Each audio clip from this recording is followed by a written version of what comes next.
Hello and welcome to this PRISA webinar. Today we have a very special guest with us. He is Dr. Zeeshan Hashim. And Dr. Zeeshan is Director of Research and Development at PRISA.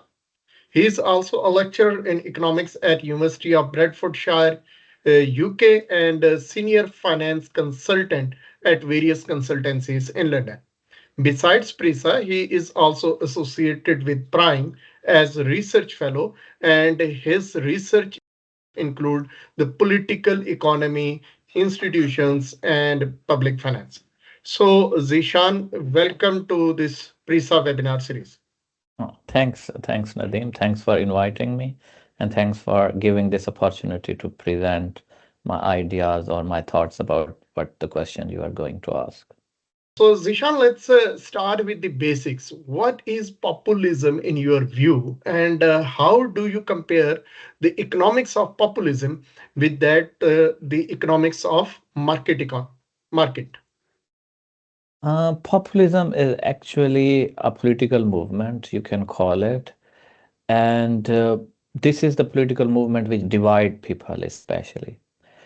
People they divide people like into like considering some people very good people and the people who are very nationalistic and patriotic and the pure people you can call it, and the also dividing on one side people and other side the establishment, like the status quo, or like the forces which are ruling the country. So it divides, it says that okay, there are people and there is a government or establishment. So people will is different and the government or establishment will is different, and the country is being ruled by the establishment and the people will is not being represented because the governments or political parties, which are the mainstream political parties, they are pro-establishment.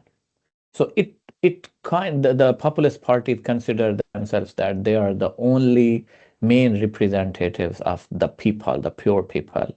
So that's why they hate the institutions in the country.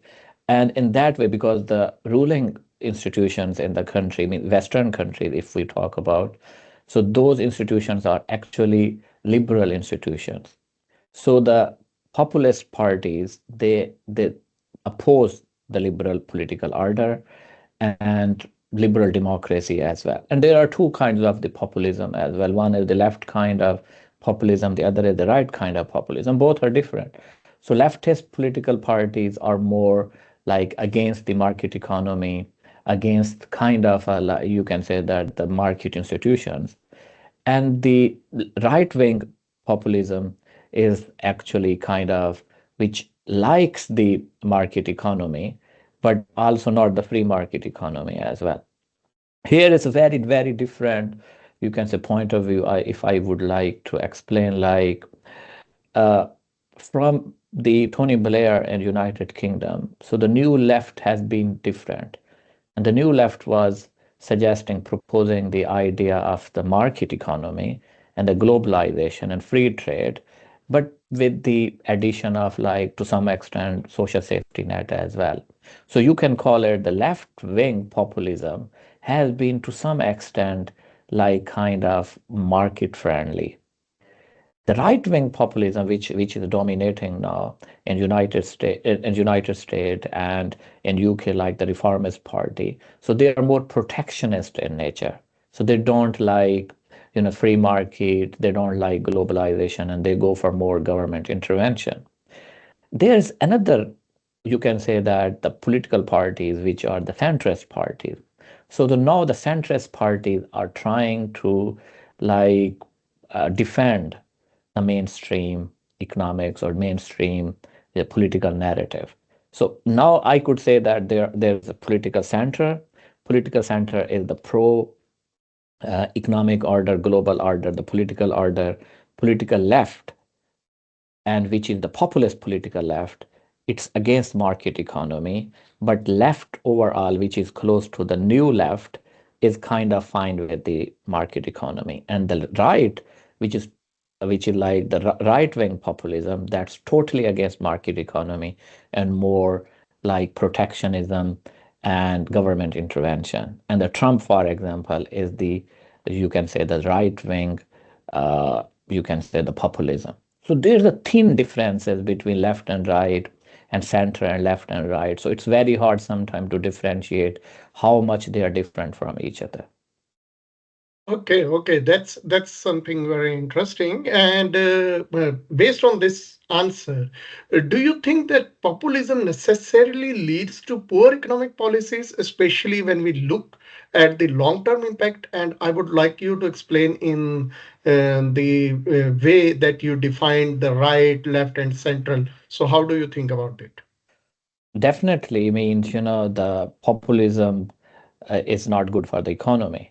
There are many papers available which shows like it creates economic decline, means slow economic growth rate. And the reason is that its reason is very obvious. One thing is that it introduces uncertainty in the economy and it creates political instability in the economy. So instability and uncertainty in the economy, you always know that it creates, the bad economic outcome. So populism is also doing the same, like very bad for the economy. I mean, for example, if you think like Trump, nobody knows that what the Trump is going to do, whether he is going to impose tariff or the tariff is just a weapon to like bully the other countries. And so similarly, okay, now he is against tariff. Anytime he could be in support of tariff. So because Trump believes in, like we call it, transitional kind of democracy. Like if you are a good country and you are friendly to me, I will have different economic policies for you. Now you are changing your behavior, I'm going to change my policies. So if we are living in a global supply chain, how the business could feel like certainty, like the government can make any policy which can go in favor of them or against them. So that's why the populism is very, very bad for the economy. And the other thing is that even if populist leaders are going to prioritize economy, they are more focused on short-term gains rather than long-term gains. For example, like the Brexit was a phenomena, and that was because of the populist political narrative. And its purpose was the short-term gains, and they didn't think about long-term gains. So now you feel like after the Brexit, Europe, I mean UK is suffering economically, and the Brexit was a very failed attempt. So in that way, I believe, like, and based on the economic literature available, populism is very bad for the economy. Okay, okay, interesting. Again, I can recall what Keynes said that in the long run we are all dead. So I believe that most of the populist leaders are mostly inspired by such quotations. So coming to next question, and it's a bit long question. Please forgive me for this. There is an interesting debate around the globalization. It is often argued that globalization gives access to high quality goods at cheaper prices, promotes innovation, and boosts consumer surplus.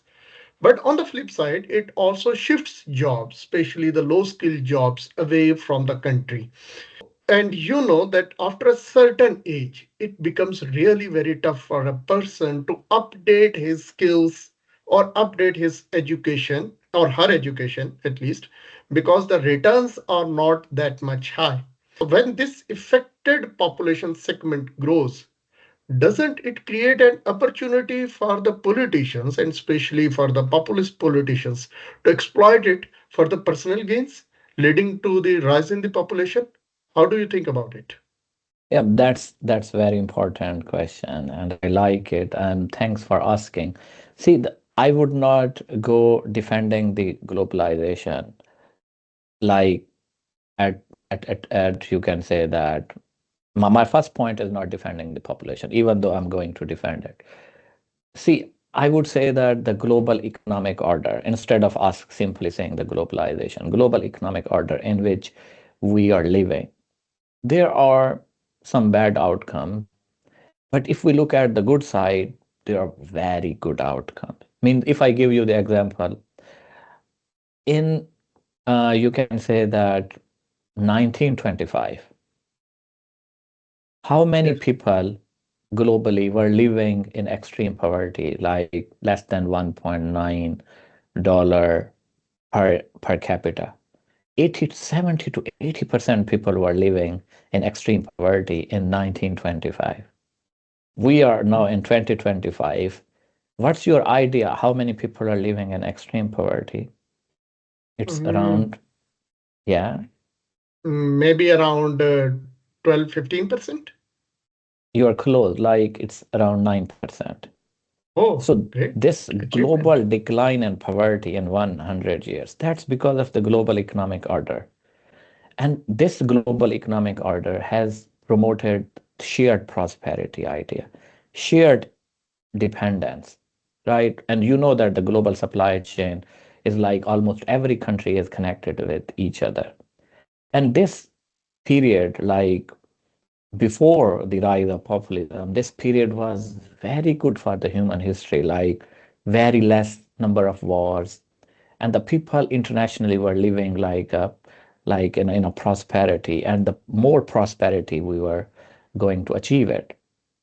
So, but there, so in that way, I defend globalization and I defend global economic order as well. And also, I believe like the consumer was the main beneficiary of that system. So, because of the higher level of consumer surplus and availability of all kind of goods and services. So, in that way, I could say that the globalization was good, but there are some side effect of it as well, like job displacement for low skilled worker, as you said that, because in this globalization we are living, so the highly skilled people are the beneficiary, and the lower skilled people are actually could be affected badly. So, but there are some solutions which we can go for it. For example, investing in education and training, also promoting the idea of the social safety net, and also like inclusive economic policies which can help in order to overcome this problem. I'm not in favor of the idea that the people, for example, who are 50s or 60s, they don't like to learn new skills. I think that the period we are living in, people already have their mind that, okay, without learning new skills, it's not possible to survive. Even the skilled people, like we are, you know that every year we are learning new techniques. Otherwise, means we can't go with the changing world. So the people want to learn. Governments can go for promoting like better facilities for education and training.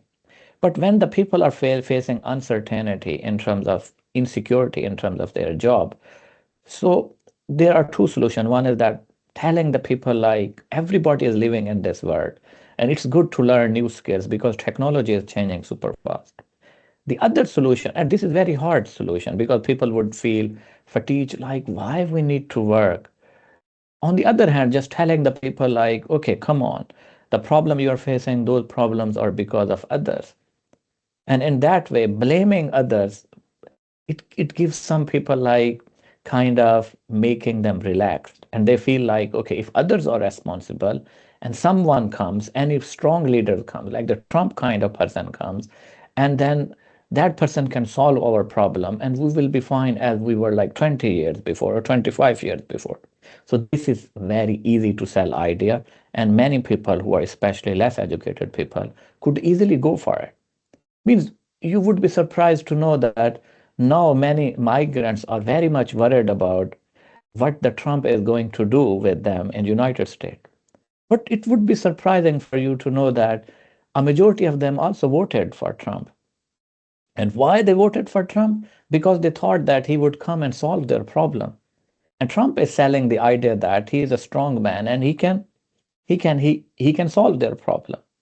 So And just that's just uh, just allow me to add one thing. yeah, It's something very surprising for me because the ideas of the Trumps on immigration and other things were quite known, and still people voted for him, and now yeah, they are suffering. So that's interesting. Please go yeah. ahead.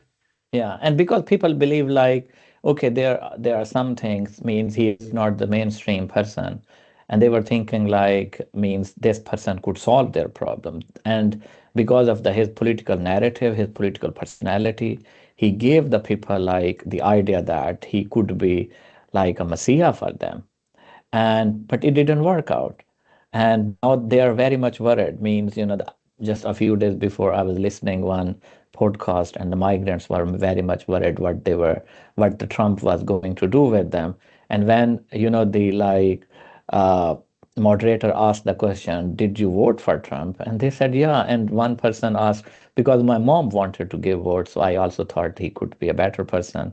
Because Biden was a not good person, he didn't solve our inflation problem." There's Trump easily sold the idea that he can solve their problem, and other populists are doing the same. So globalization has problem, and those problems could be solved by good policies. But going for the populism is kind of making the things worse. That's my point. Okay. So what I can conclude from your this response is that it's not always very wise to just believe in what a person says.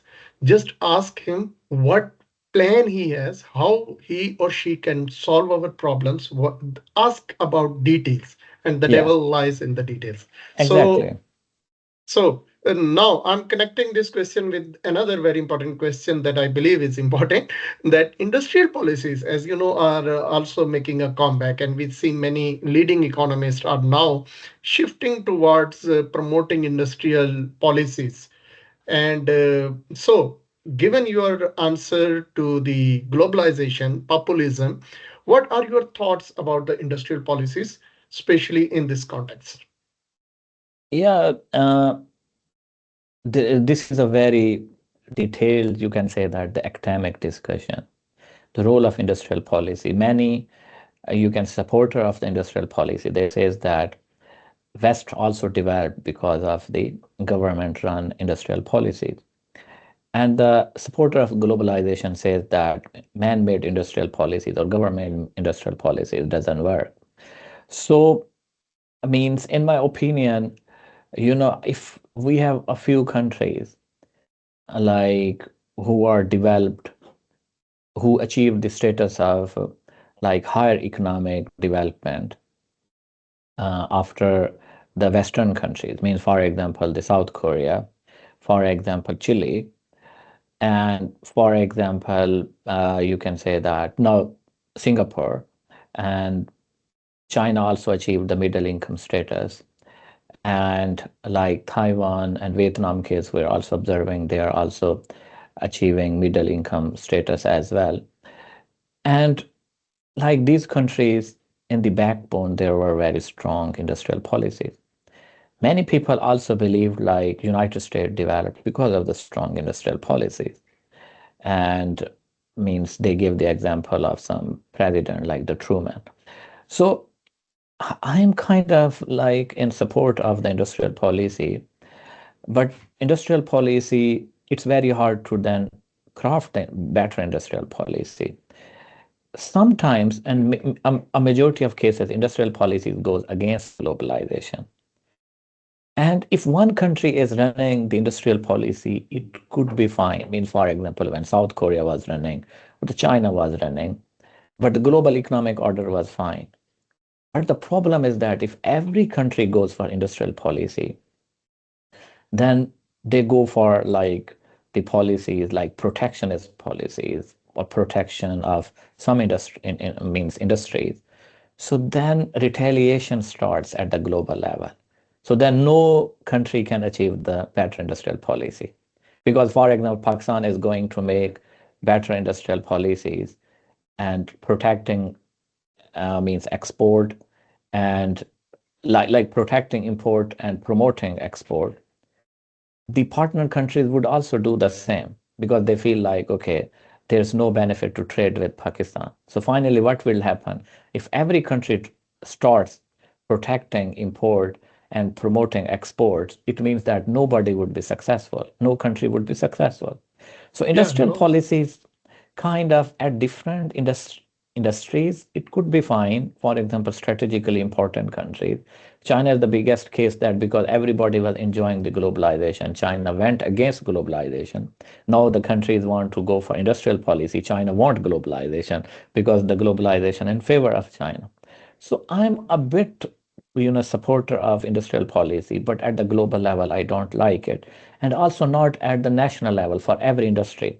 So, for example, if in your country there are 20 or 30 industries and you feel like one industry is very important and you are going to introduce good industrial policy for that industry, that could be fine. Nobody would mind it. World Trade Organization would say that please don't do it, but you can maintain it.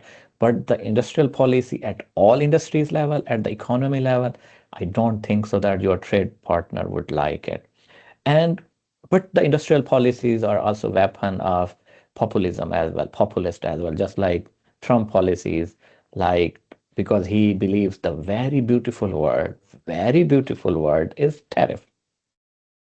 He loves the word tariff. And the tariff is a weapon of the industrial policy as well. So if he is going to use this weapon for everyone, he is going to use this weapon against Canada and Mexico, and they also went for using that weapon against Trump as well. He is going to use that weapon against European Union. European Union would also do the same. So in that way, we are going to make the world not safe for the economic development, but also this is also causing political hostility, and it could be against the global peace as well. So at that level, I'm not supporter of industrial policy. Okay. So connecting it with with what I'm going to ask now, we see that in some countries there are large governments and they are protecting their industries, which gives the firms in those industries a comparative advantage in the international trade. In such environment, do you think there is a natural space for populism? Although you have briefly touched upon it, but I would like you to explain more about it and should also tell us if there is a space to populism and you believe that populism is not good, at least in the long run, then what is the alternative? The alternative question is very hard because, like, as an economist, like, yeah, but this could be good way. Okay, that's true. That means the excessive capacity of China, that's because of the Chinese government's interventionist policy. The populism, one cause of populism is you are right that on one hand, because of some countries were protecting their industry, were not following globalization in terms of their import policy, but wanted globalization in terms of their export policy. And the big government effect in the economy also caused the populism. For example, the China effect. England, there were many industries, and because of the China effect, they means the went to the China or other cheap manufacturing it means countries as well, like means China and Norway, Vietnam and Bangladesh as well. So that's why the people who are affected by this migration of manufacturing, you can say capacity to other countries. So the populism is rising, especially in those regions. So on one hand, means you can say that populism was because of imbalances in like government capacity or imbalances in government policy. And I also believe like that populism is because of the economic problems in the country as well. For example, 2008-9 crisis, Euro crisis, COVID crisis also caused populism. And you remember after the COVID, no political party means a majority of political parties couldn't survive in the developed countries, even they were performing better or bad. Means you would be surprised that this time the world's best economy was performing at very good level and also promoting the global economic growth rate. That economy is United States economy. But you would be surprised to see that economic voting also worked because the voter in United States felt like, no, it's not performing well. So sometimes populism is not because of the crisis. Sometimes it could be because of the crisis. There's always the determinants issue is very, very strong because many people believe like it's not only the economic factor, it's the cultural factor as well. Because many people believes like our culture is like destroying by the migrants as well. So that factor is also causing populism in different countries. But I believe like cultural and economic factor, both factor populism. Again, alternative could be the same, like our prosperity must be shared prosperity. And the global economic order must be like not one country take advantage of globalization, but not giving advantage to others. Like, for example, one country is pro export but not pro import. And economic order must be like based on win-win situation of a majority of countries. It's not possible to make it for every country win-win. But I still prefer the alternative is like liberal political and economic order at the global level. And I feel like the globalization is the best alternative against the populism. Populism is very dangerous because it divides people and it's very nationalist and it creates the nationalism of race and culture and it imposes its nationalist order on the economy as well.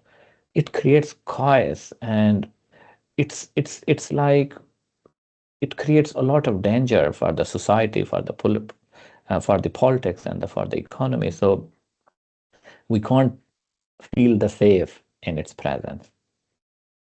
Yeah, definitely. Some ideology that is based on dividing the people or that is based upon eliminating everything that is going on is definitely dangerous for the peace, for the prosperity, as well as it poses some threats to economic planning.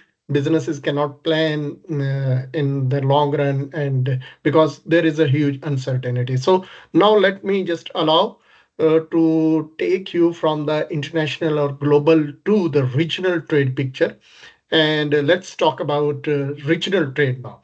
So, Sure. South Asia, as you know, we are at PRISA, we are trying to promote the integration in the South Asian region. So, South Asia is one of the least integrated regions in the world. And we see populist parties ruling the two big countries, India and Pakistan, in sometimes. Do you think that this is the reason behind the low integration in South Asia, given the size of both these countries? Yeah, means I believe I'm not saying that only one political party in Pakistan is populist. I think the entire Pakistani political culture is populist. And you know, the populism is defined as mainstream is bad. And there are the people who are not represented. So in order to represent them, you go for political narrative and slogans, which is like very challenging to the established order. And so in all political Pakistani parties, if you feel when they talk about, when they go for narrative, when they go for public demonstration, their public speeches, you feel like they say a lot of things and they also try to divide people. And in Pakistan, you know, the no political party can come forward and say that, okay, we need good economic policies or we need good partnership with India because you know the populism in Pakistan demands that you should sell anti-Indian, you can say sentiments as well. So similarly on Indian side, but you know you would feel like in Pakistan selling you can say political narrative, selling ideas against India, it doesn't give you much return in voting but still it gives you weightage like you are very patriotic or in our language Urdu we call it you are hubbul watan, right?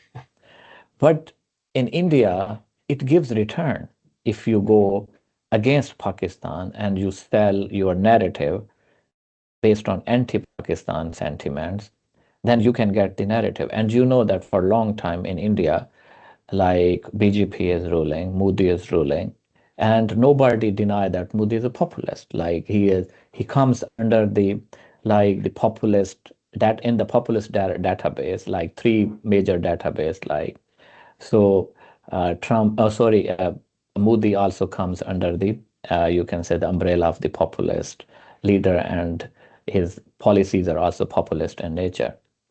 And that populism also demand like, okay, means anti-Pakistan kind of sentiments.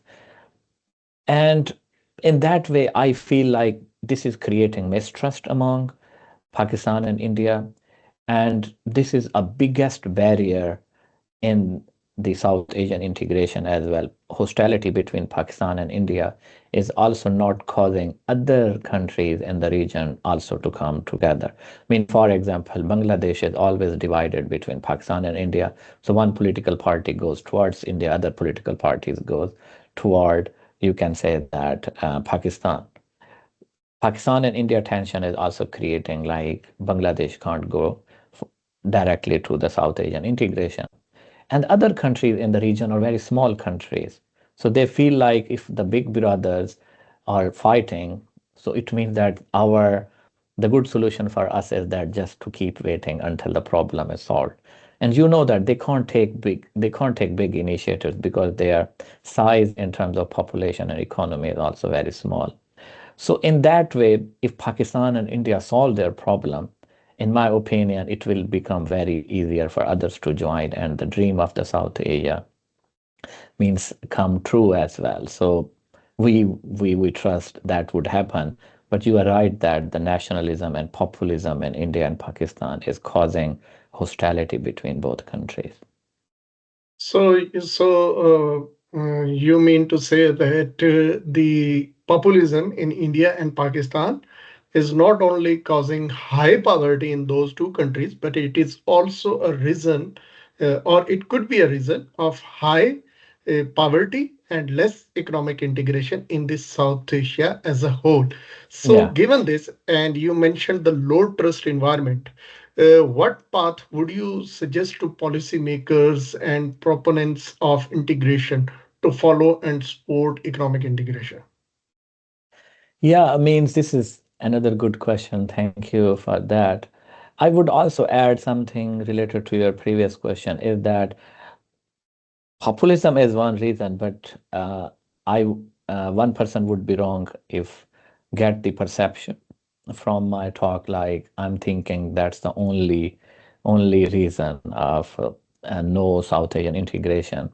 There are some other reasons as well, like they know like the colonial legacies of dividing and rule, and also the misunderstanding of people like culturally we are the same, and also some extremist religious elements on both sides as well.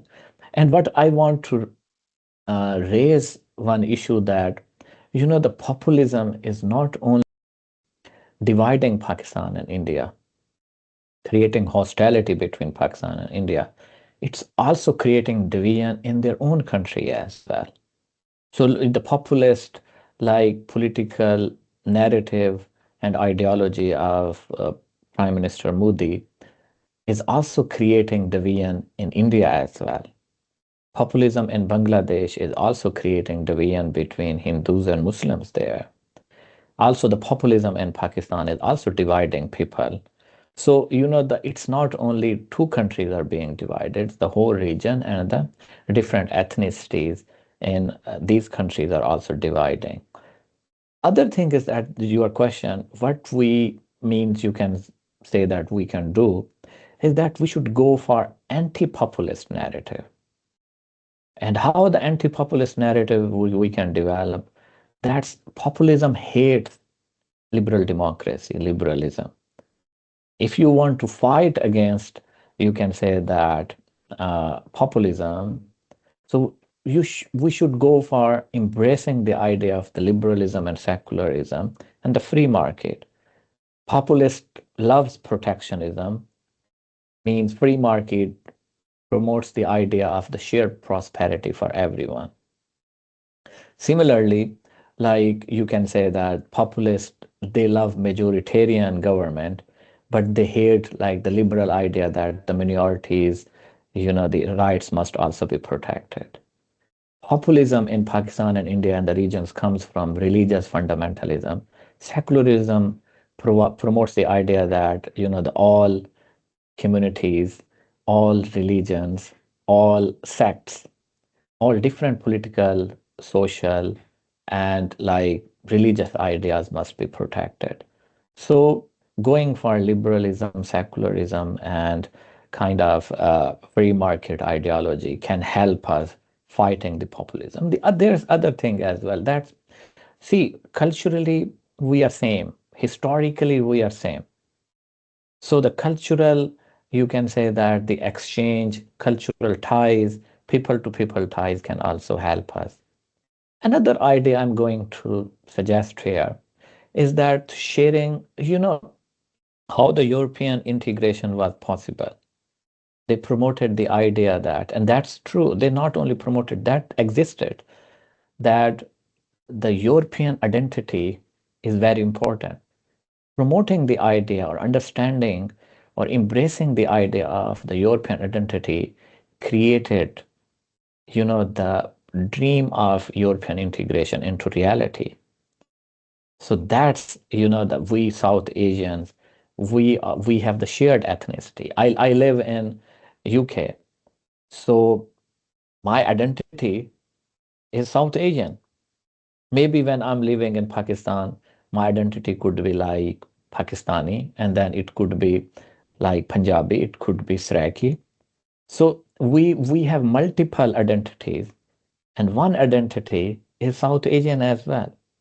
So when we embrace the idea of the shared ethnicity, South Asian ethnicity, we feel connection with each other. That connection brings us together. And I want like South Asian must embrace the shared ethnicity idea as well, shared identity idea as well. So these linkage would create like the environment in which the South Asian integration, the dream of South Asian integration would come true.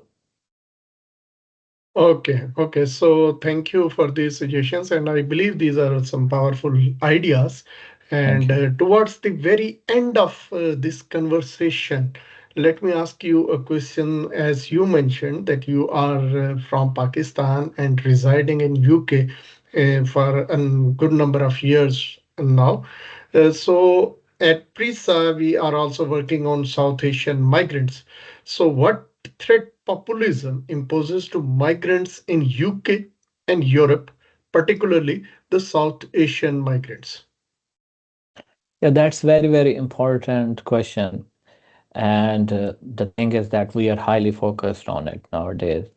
Like, because we realize that with the rise of populism in UK and Europe and United States, populist means, narrative, rhetoric is particularly targeting migrants and portraying them like threat to national identity, national culture, if they feel it, there's a national culture, even though there's in UK there's no national culture, because like Northern Ireland, they consider themselves Irish, and Wales, they consider Welsh, Scotland, Scottish, and England, the English. And also in England, there's kind of like differences in terms of, the identities as well. But they feel like, okay, we are migrant, we are outsider, so we are threat to national identity and culture.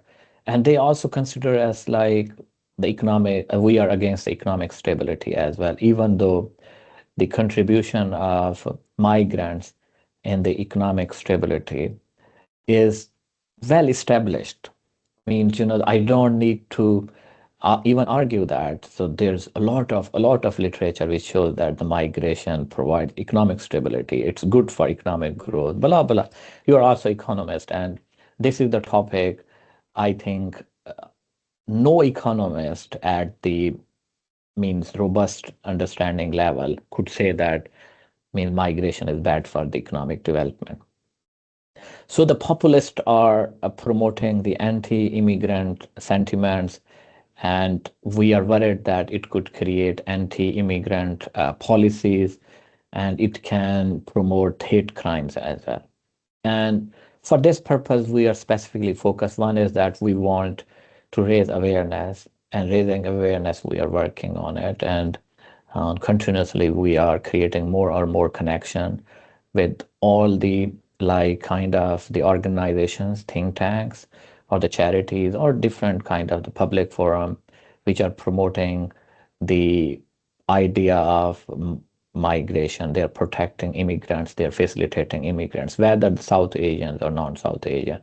So we feel like connectivity, inclusiveness, and means this is we should not only create alliances with the South Asians, also local community, and also the migrants of other origins as well. And in that way, means we can not only raise the awareness, but also we can go for the shared protection. And also a majority of, not only majority, we believe like 90 to 95% people in UK, they are not welcoming the populist ideas.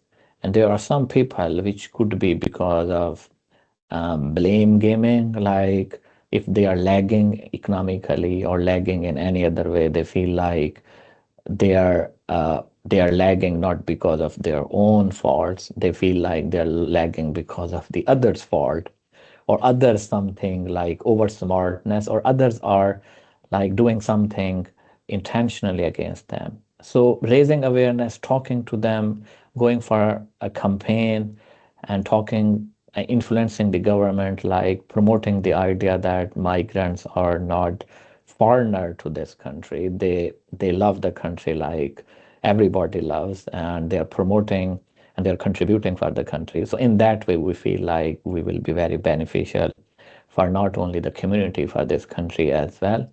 And the people who migrated here, they consider this country home, and they feel the same responsibility as like everybody feels the responsibility for the home as well. So I believe this would be very beneficial for South Asians as well, for the migrants as well, and for the UK as a whole as well. Okay, and just now, request from to the viewers that please share your thoughts, share the questions that arise in your mind in the comments. And if you want us to generate another series of or another episode of this conversation, do share your thoughts, do share your questions with us, and we will again request Mr. Zeeshan or some other scholar that you believe could add value to this conversation. We will invite him or her on our forum and would like to continue this debate. With this message, I'm very much thankful to Zishan sir for your generous time and sharing You're your welcome. thoughts with us. And with this, let me just announce the closeness of this webinar, and let's see you with some other topic, with some other scholar, and with some other debate. Follow us on our social media handles. Thank you. Take care and bye bye. Thanks, Nadeem, for this opportunity.